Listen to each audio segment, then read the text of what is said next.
السلام علیکم۔ Asia 41 news کے ساتھ میں ہوں آپ کی میزبان امنا عباس۔ خبر شامل کرتے ہیں ڈیرہ مراد جمالی سے انجمن تاجران اور دکانداران نصیر آباد کے صدر خان جان بنگلزئی کی قیادت میں پاک فوج شودا ریلی نکالی گئی۔ ریلی مزدور چوک سے ہوتی ہوئی مین بازار ڈی سی چوک سے پریس کلب کے سامنے پاک فوج کے حق میں نعرے لگائے گئے۔ ریلی سے انجمن تاجران دکانداران کے صدر خان جان بنگلزئی، حافظ شفیق محمد مینگل، مختار احمد جتیک، سترام داس، محمد ہاشم نے خطاب کرتے ہوئے کہا کہ تاجران نے پاک فوج کے جوانوں کی وطن عزیز کے لیے لازوال عظیم قربانیوں کو سرخ سلام پیش کیا گیا۔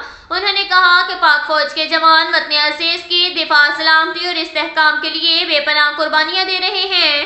ان قربانیوں کے بدولت ملک میں امن و امان بحال ہے اور وہ سرحدوں پر جواں مردی کے ساتھ ملک دشمن قوتوں سے لڑ رہے ہیں۔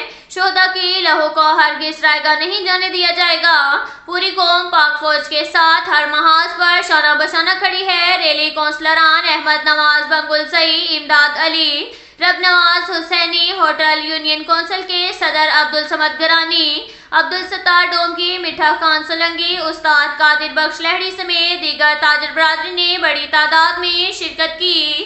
اب تک کے لیے اتنا ہی کافی ہے۔ ملتے ہیں اگلے بلیٹن میں، ہمارے ساتھ رہیے گا۔ اللہ حافظ۔